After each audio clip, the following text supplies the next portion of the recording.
So, Ian, it's been another year, and this is a year that I've seen a lot of analysis now at the end of the year where it's being described as an annus horribilis. It's been another kind of brutal, bruising year for the media, not just in audio, which is my industry, but like in print media, in TV, in digital media. You write a newsletter that deals with all of these stuff. What's your kind of overarching impression of the year that's just been? I'm a lot more positive than others, Nick, in the sense of we've seen some good innovations and people thinking about their strategy around news media a lot more deeply. And now that we've gotten to know Web 2.0, so called, and obviously with Web 3.0 on the sort of horizon, I think people are delivering content better. There's a higher level of professionalism. And there's a sort of roadmap now for news media companies, particularly when it comes to some of the big social media platforms. They're very au fait with them. And we can get into that a bit more. Obviously, we've seen at the start of the year, around March, Chat GPT, rocket out of nowhere, really, from OpenAI. And we've already seen that dramatically change in many ways, the industry, the content that it can create, at a click of a finger. And there's been various studies as well about the population of some news websites and other websites, general websites with AI content. So I think that's one of the big markers of this year. It's the rise of AI. Going back to your point about, the media at large and the sort of ad market as well. Obviously, it's been a tough time in the wider macroeconomic climate.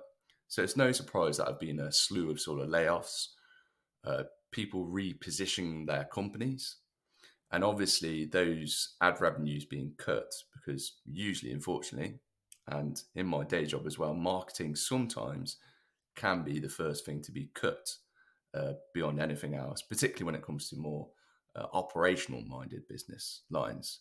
So yes, and I was just reading a report coming into this, there's been at least 2,000, more than 2,500 jobs gone in the journalism industry just in the US. So I imagine globally, we're talking at least the tens of thousands. So yes, a tough year, but I think there are some green shoots there, particularly as we look into 2024.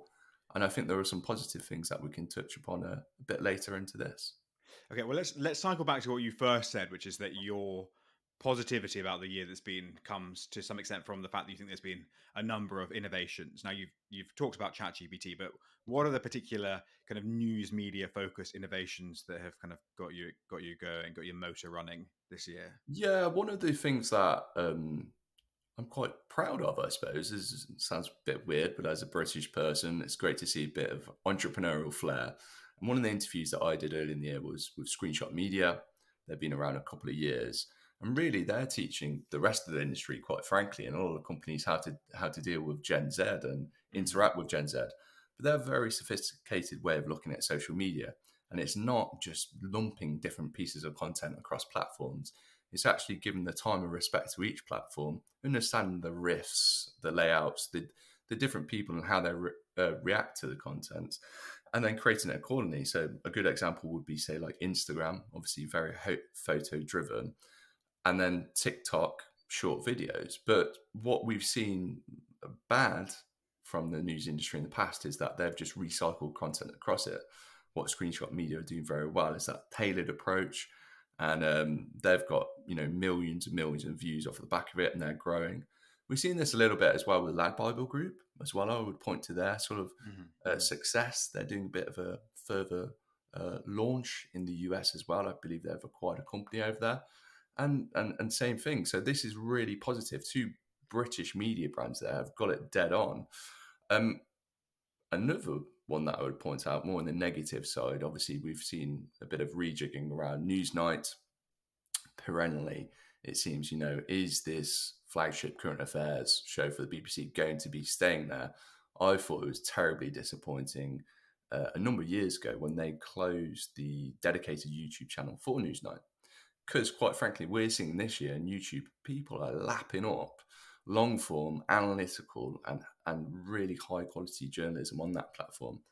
Still has to prove itself, wash its face. But if you have upstart companies on there, eventually get into the millions of users or even hundreds of thousands of viewers, I believe it can very much more than wash its face and become incredibly profitable. So that gives you a slice of some of the things that have been going on. With regards to AI, I think some news brands have adapted really quickly, and their transparency has been fabulous. One of the ones that I would point to is CoinDesk, which is obviously covering the Web3 and crypto space.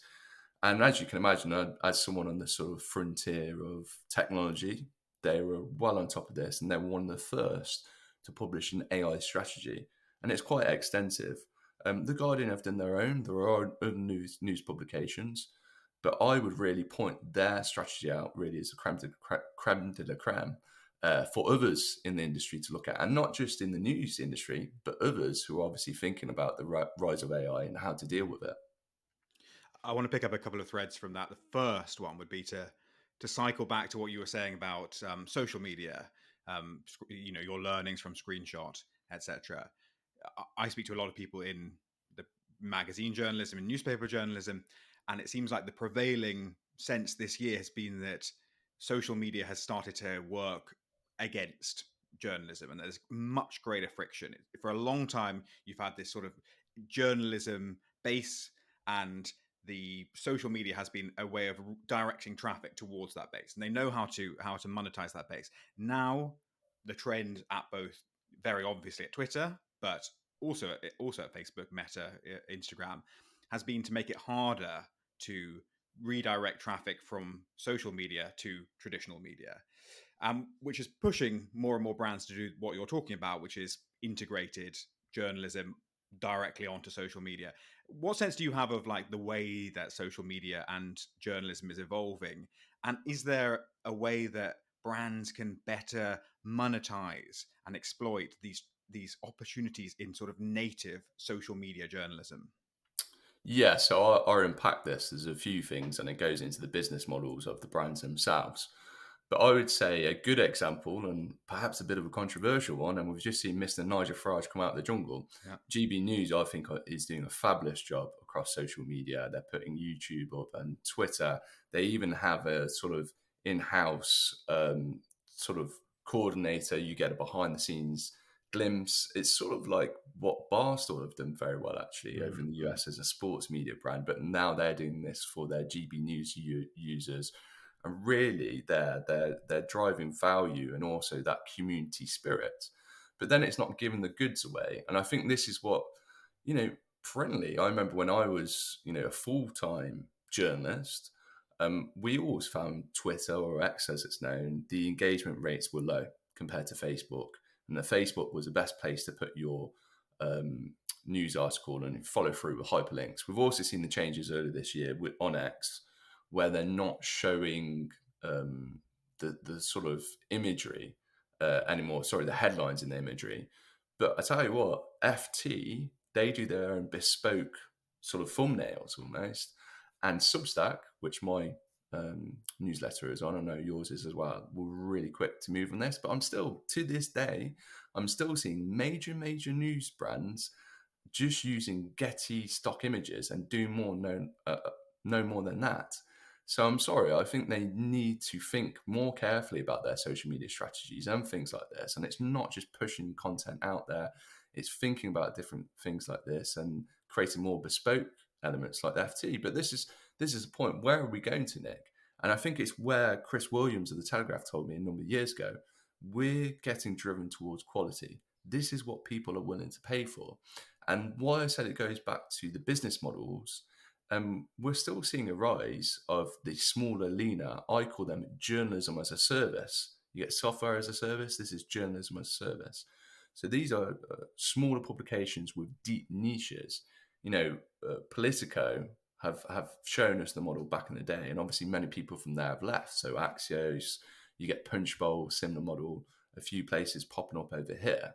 So yes, I think the figures also show what some people in the industry have told you, which is to say, both from Ofcom and Reuters, digital journalism, that people are actually turning away from news. And it's only about 11% of consumers are actively seeking articles or going straight to the source, which is bad.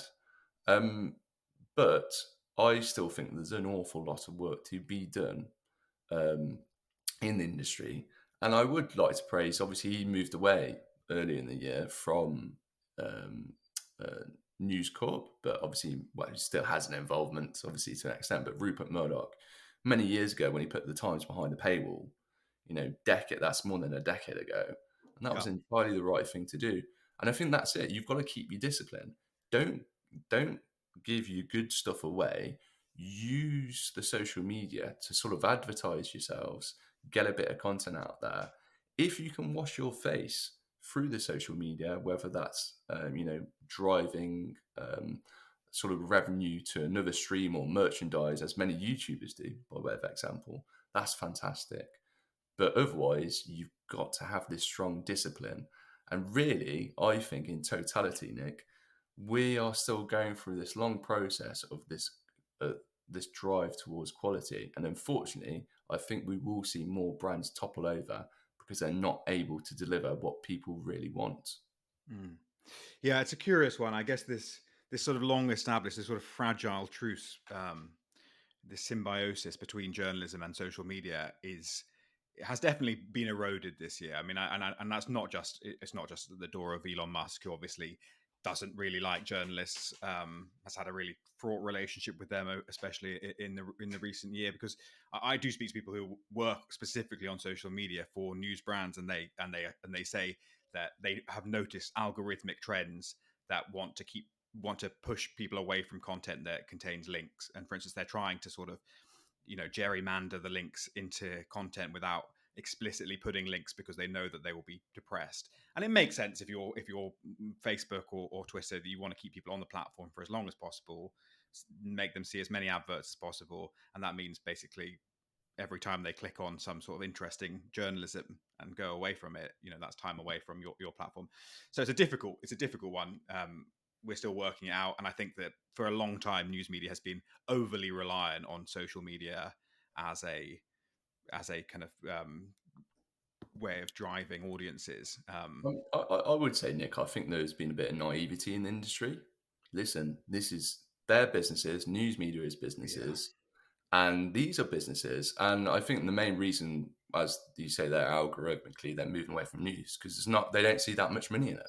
There's more money in entertainment. Listen, the biggest media sector there is now is gaming, right? Mm. So they're a business, and I still hear this sort of naivety. And I was round back in the day when Facebook were going around and trying to drive people through incentives to video, and we all know what happened there, the pivot to video, which never happened. Which funny, I'm actually seeing this year more and last year.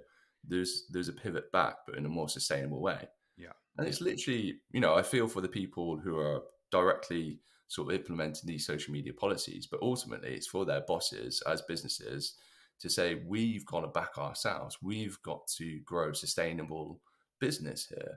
And I would say for individual journalists themselves, great that you're advertising your work, particularly on X/Twitter. We've seen that for years, and it's become a bit of a portfolio, and you're interacting with other journalists. But quite frankly, is that going to drive clicks ultimately to your stories? And quite frankly, is that going to make money for your organization? And I would say, ultimately, unless you're a rare example, it's probably going to be no. So you need to look at other things such as events. I mentioned merchandise. I know yourself, Nick, you're across a variety of different things. And I suppose it is sad, but at least now everyone knows you cannot rely on social media anymore. You can build a brand in the right way. You have to be fully dedicated to it. It can't be an afterthought. Again, I'll mention Barstool as a sports brand. They've built that really on YouTube, the modern day Barstool. So it's just the way that they look at it. And yeah, I think, going into next year now, at least people will be atop of this issue and really think about, right, how we're going to drive value to our readership and how do we get them? And it's probably through loyalty, and it's probably through more niches and the like. So an example of a publication that's going to launch in Q1, they're being a little bit vague about it, and I don't want to give too much away for them, is Digital Frontier. And this is the same thing. So they've seen Sifted, they've seen others in the space, concentrate a bit on crypto, Web3, fintech, and they're like, right, we're going to launch. I think they've got a team of more than 6 editorial staff, and this is it. They're going to go deep, and it's probably going to be a subscription behind it. That's TBC, but this is probably the way forward. Yeah, I mean, you're touching upon, I guess, a big theme that for me from the past year, which has been this, you talk about this kind of rise in sort of quality niche publications rather than basically big news brands that are trying to do everything. You also reference there the fact that, creators, whether they're on YouTube or podcasts, whatever, are doing more and more direct sales. And obviously part of that is being like, buy my hoodie, but also part of that is saying, look, I've got a Substack, pay £5, and you'll get this monthly email. It's difficult for me to see that as like a really long-term sustainable model. I just think it's too atomized. People are getting too little for too much at the moment. A £5 for what is essentially a weekly column on Substack. I mean, it makes newspapers seem like really tremendously good value.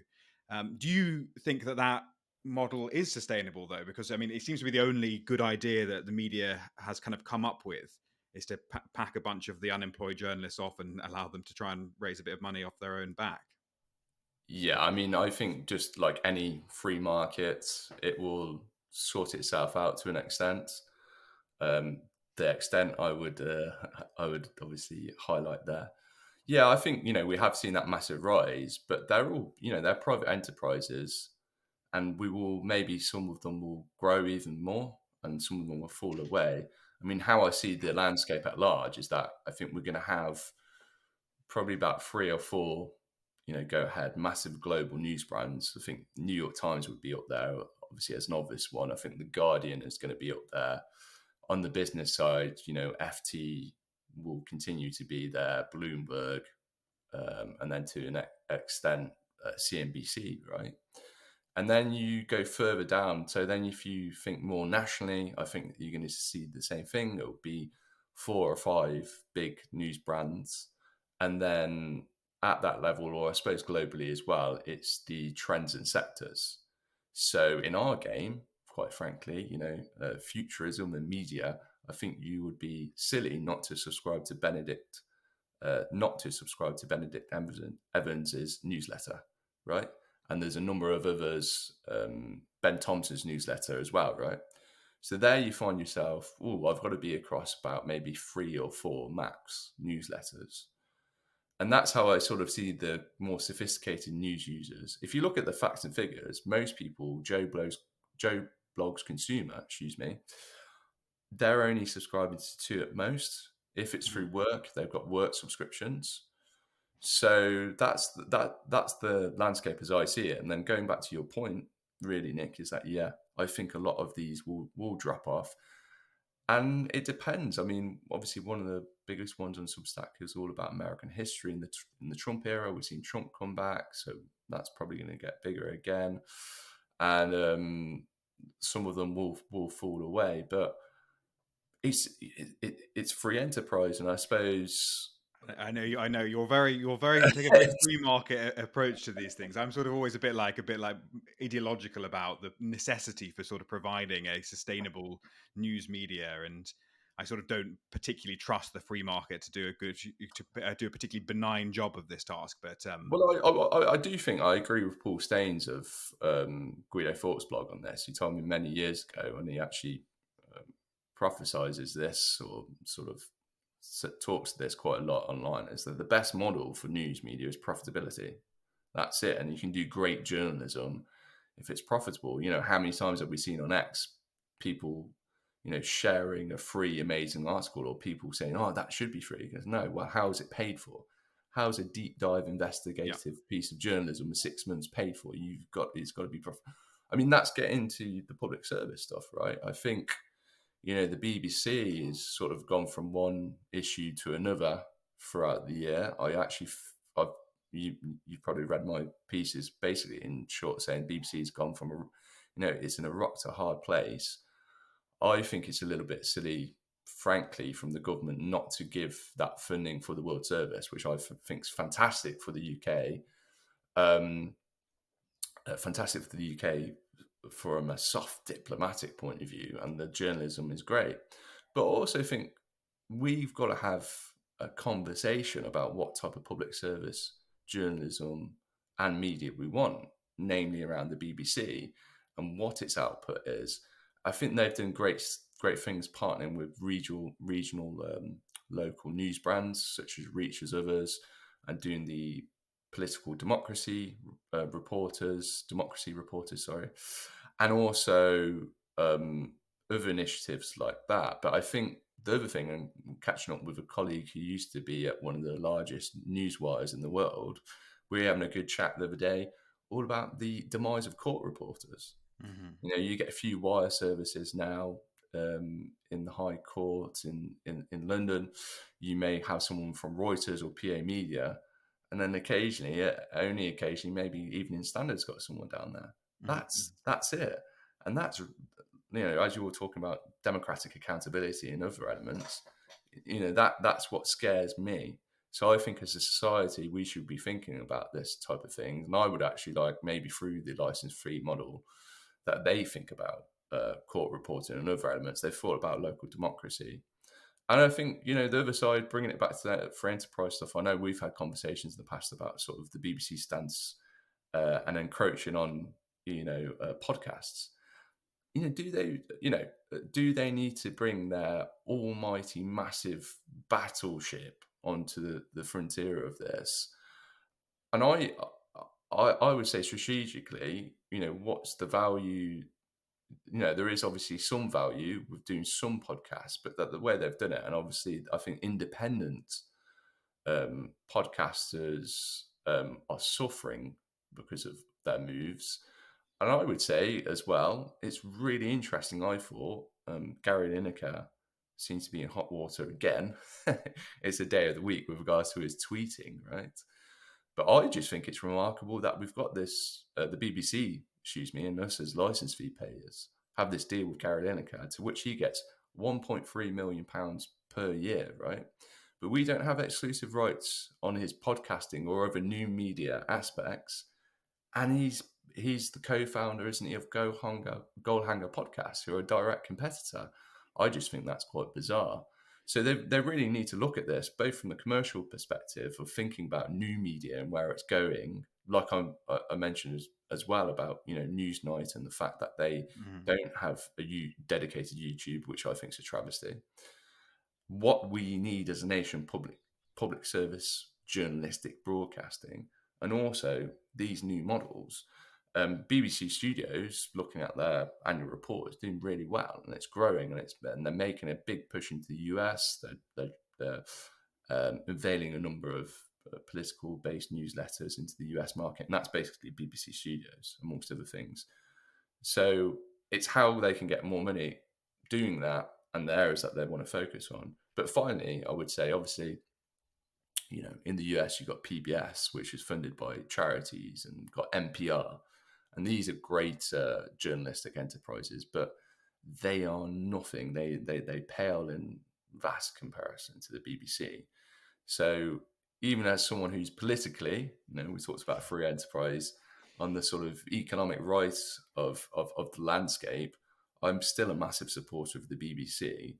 Sure. And I think we, as a nation, should value it more than we do, but also it does need to get its act together a little bit, think about the future, where can it win globally, where can it help people out the UK, and what areas does it really need to focus on?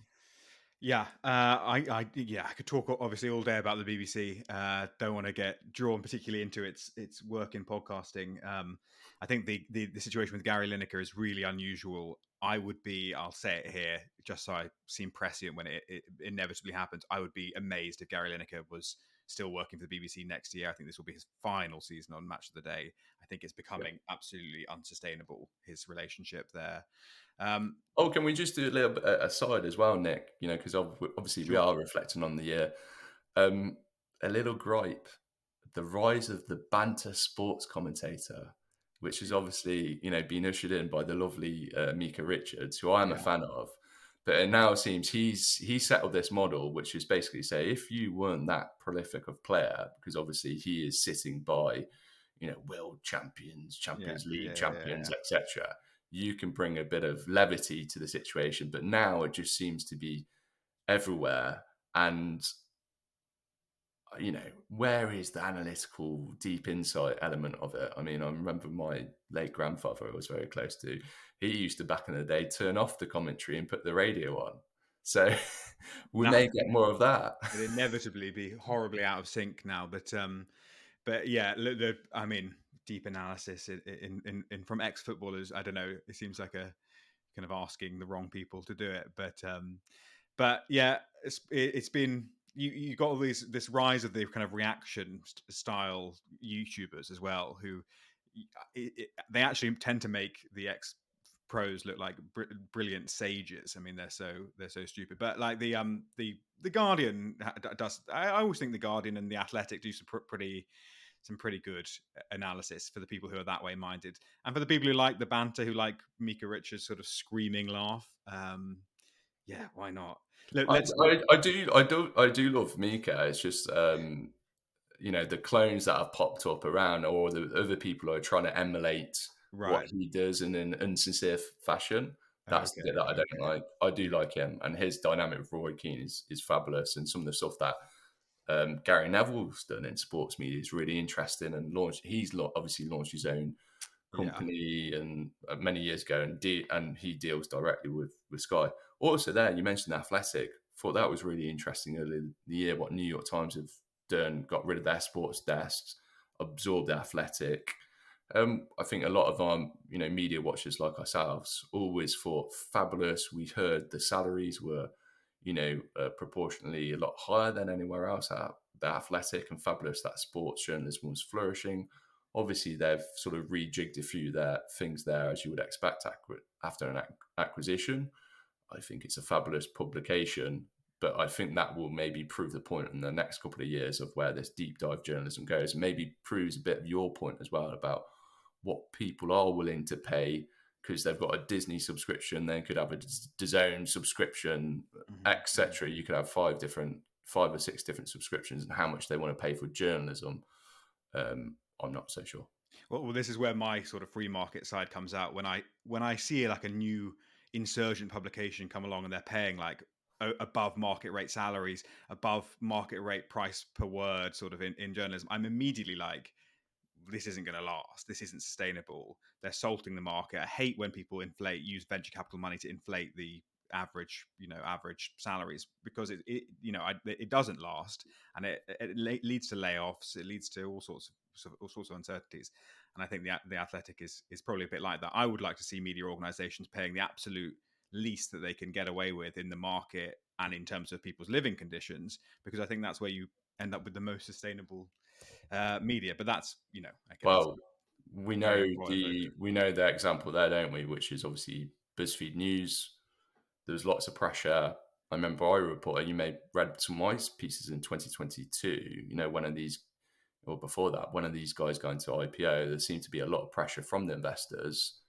Like, when are we going to get this away? Obviously, the IPO. I've just checked out their latest stock price. Obviously, Mm-hmm. this is going to be recorded and put out another time, but it's basically at the moment around 30 cents.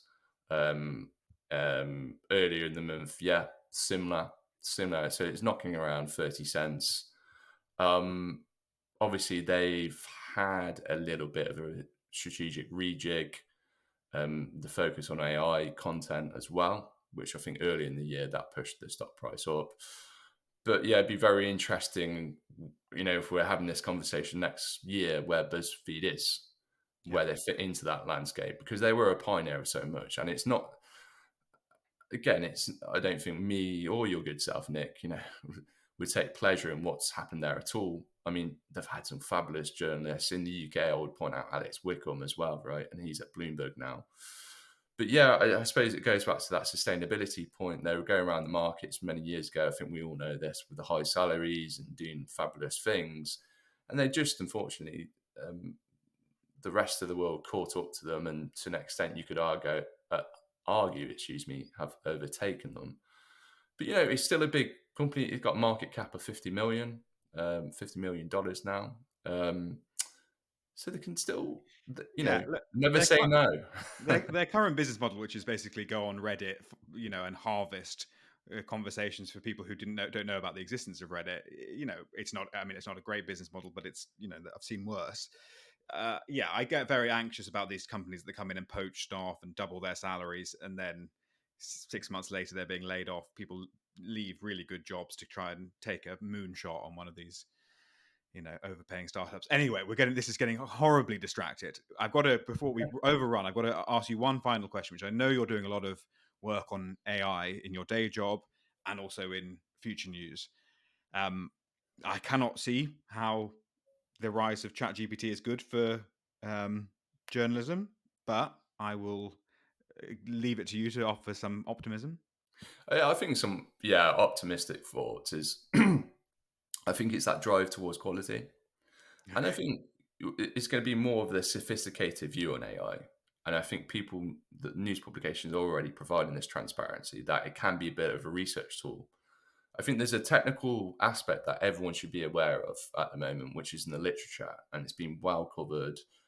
Multiple studies, even one by Google DeepMind recently, which AI or the specific AI, large language models, it's not good at self-criticism. Mm-hmm. That means it's very limited. And this whole rise of general artificial intelligence, we're way off there.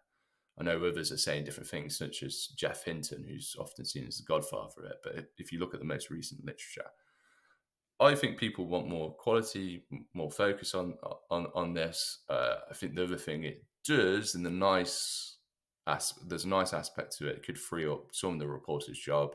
However, as you've probably seen, there are now news publications looking for AI powered, AI backed reporters. Right. So we're already seeing that, which I think is a bit negative. That's just to be honest, I think we're in a position now, Nick. We would definitely probably talk to these terms, but the industry, there's content producers or content farmers, then I think there's journalistic outlets. And that's not get confused about the two different camps, which sometimes I think people do. And I think people still want high quality journalism. That's the fundamental aspect of it. Just drawing on what I think is going to happen coming up into the election years, election in the US, election expected in the UK, election in India, just to name a few. Yeah. I think 2024, this is when we really see, and we already know what it can do, see how society reacts to AI and if there's a democratic deficit there. We've seen, obviously, the deep fakes. We've seen the other thing as well. It's the less sophisticated aspect, but it's like pairing it with existing technologies. So we know there are news deserts, particularly in the US. There are just areas that don't have regional or local news. It's very easy for a political manipulator to create a social media platform that looks like basically sort of like a fake website that sounds very reputable, but it's then the production of that content now, like I said earlier, it could be at a click of a finger. So it's not so much the AI itself, it's what it's paired with, how it's used as well. I think this is going to be the big test, particularly next year. And I think, we saw in the UK, there's this whole bit about artificial general intelligence and the 0.01%, the frontier stuff.